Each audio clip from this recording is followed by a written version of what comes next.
So I'd like to introduce KV Prasad, who's the Chief Innovation Officer at the Center for Automotive Research in Ann Arbor, Michigan. Thank you very much for being here. The one topic I want to focus on in this conversation is the link between product and supply chain. At Pearl, we find recently that our clients very often are chief supply chain officers rather than folks in charge of product. And so we're getting pulled more and more into conversations that involve supply chain resiliency, supply chain effectiveness, supply chain efficiency, all tied to product, right? Rather than go down that first level of procurement and first level of supply chain optimization, now companies are trying to dig into what about the product, what that was baked into the product's initial design is causing efficiency and resilience issues through the supply chain. So I guess the question to you is, what are the top 3 supply chain factors that are so closely linked to product that intentional product design can help alleviate supply chain issues? Yeah, thank you, Kirit. I would say it's design, and design in sort of in a summary. And the first part of design really has to do with how you design your product so you can minimize the risk associated with the components that go into the product from being held back somewhere in the supply chain.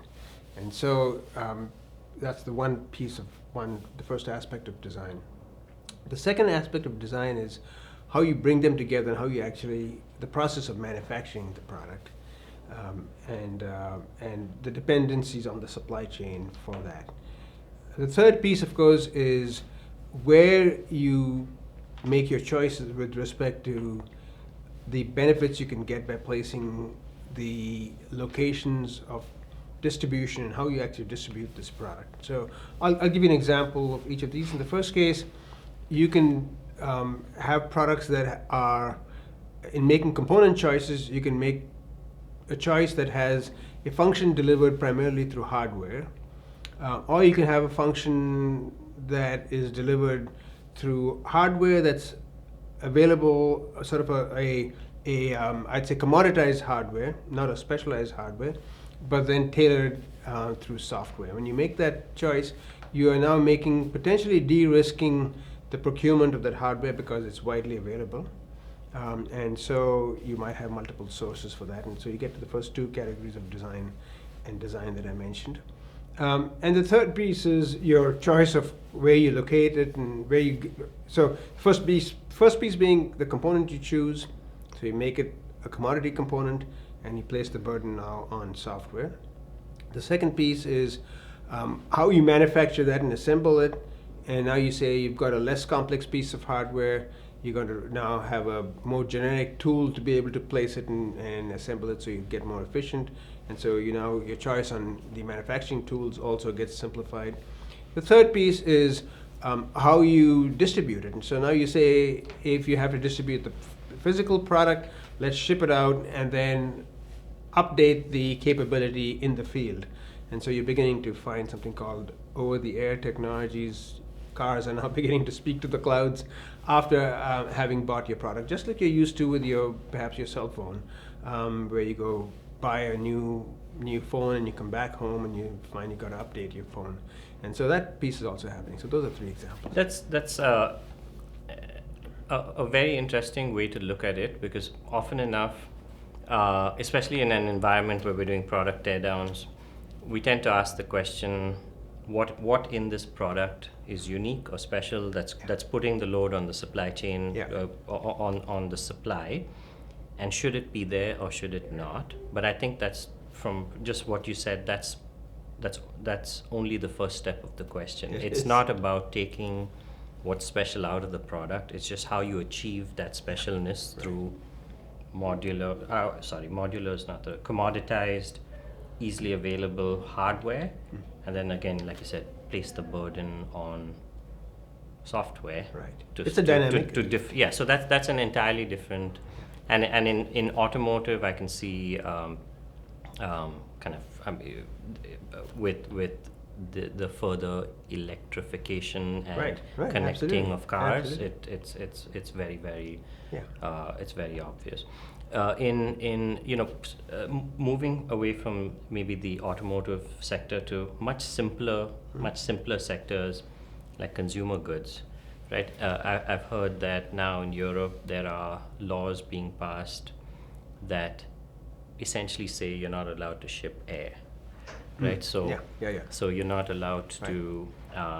Have you come across any, purely from cube efficiency, from an example? Absolutely. Have you? Can you think of any good examples that you've seen of alternate ways to tackle that problem? Yeah, no, I think this is a good one. The shipping of finished products oftentimes involves shipping a lot of air. So you could be bubble wrapping things, you could be wrapping materials for safe handling. I think what I've seen is pretty big shifts in terms of how you might be able to get the best out of a local incentive that's being created, let's say for manufacturing or final assembly, and now redesign your product so you can actually have new modules where these modules that are shipped are less fragile in and of themselves, but when they come together they could be fragile. So the fragile elements of those modules could be separately shipped more efficiently. So you're not overpacking the entire Because you product have a for the sake subsystem or a of component something that's fragile, small. right? Yeah. Okay. So that's actually we're beginning to see that happen. Yeah. So it's segregating the sub assemblies in your product into what is the most efficient and most effective supply chain path for that sub assembly. For that sub-assembly. So that the whole is Yep. lower than. Absolutely. Okay. Yeah. Very interesting. Yeah. Another kind of element that we hear a lot about, which is kind of very tied to what you said, is just this entire idea of late stage customization, right? Like putting the differentiation in as close to where the consumer purchases it as possible. That may not impact transportation, but that certainly impacts inventory and all the other supply chain considerations. Just in, I guess, in all your years at Ford, or even just doing research on this subject, do you have any kind of references of companies that you feel kind of cracked that code well? Because it's easier said than done, I think. Yeah, no, I think it's pretty fascinating, and you can go back years or decades and find that there was an underlying pattern where that was practiced, and now you can come use the latest and greatest technologies you have today and see this now thriving. And so a case in point here, I'll go back to my home ground of comfort of automobiles, definitely. but you can extrapolate this to almost any domain. You could manufacture a vehicle and ship those vehicles to dealers and then go to a dealer to buy your product as a consumer. What has been adopted and very successfully by some of the manufacturers is to ship to very large distributors. These distributors do the pre-final inspection of the product. They then tailor the product for what a customer might need. So when you receive your product at the dealership, you see something that's really tailored for you, and with a lot more options you had in placing the order on that product than you might have had if you went straight to the manufacturer. So the manufacturer gets the efficiencies of scale because they've essentially made a vehicle that is more or less the same, and they've cranked out 1 million of those. And then they've sent it to 2 or 3 distributors who distribute 500,000 or 330 million vehicles, 330,000 vehicles each.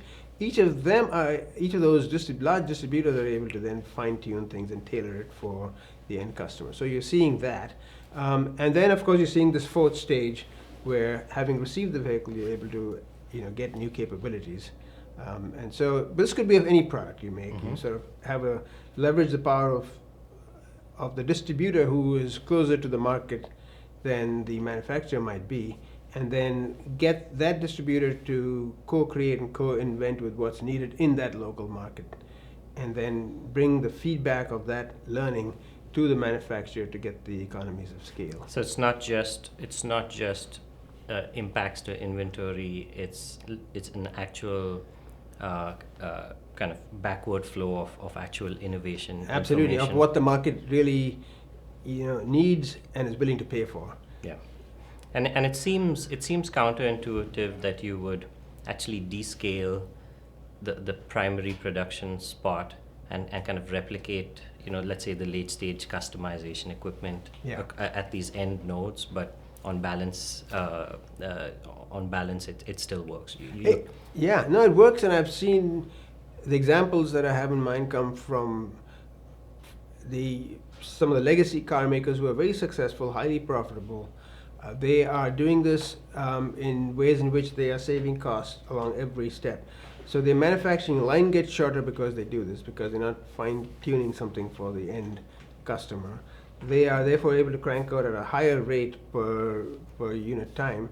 And then these vehicles are largely shipped in more or less very similar kinds of conditions, because they don't have any custom tailored accessories sitting outside the body or even within the vehicle. And so they can all have similar shipment rates, similar shipment benefits. And when they get to the final, to the distributor, the pre-final distributor, that distributor knows the local market conditions very well. And so you can accelerate innovation. Very, very interesting.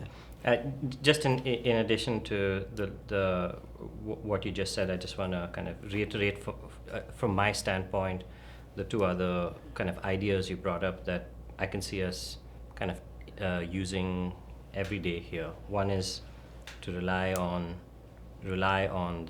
software rather than hardware for making what's special about a product special, and the other is clearly defined in terms of transportation, in terms of moving product around. Think of it in terms of sub-assemblies and what's the most efficient way to do that, rather than what's the best path for a finished product, because they are it seems common sense, but when we look at it, we are always trying to optimize the product when there are many parallel substreams that should be thought of separately. Yeah, no, Kirit, I think at the end of the day, it really, what makes the difference is how close you are to understanding the customer and what the customer needs and what the customer is willing to pay for. Yeah. And then working backwards and seeing, is software the right kind of tool to be able to deliver that function, to deliver that experience? And if that is the case, then don't shy away from that. Yeah. And if it's not the case, it's okay to say no to software too. It's okay to say hardware is needed because that perhaps the tactile feedback is needed, and the physical feedback is needed. But even that is, potentially substitutable with a careful balance of hardware and software. So and more and more. And more increasingly so. Yeah. Right. Yeah. Great. Thank you very much for your time. Thank you. Yeah.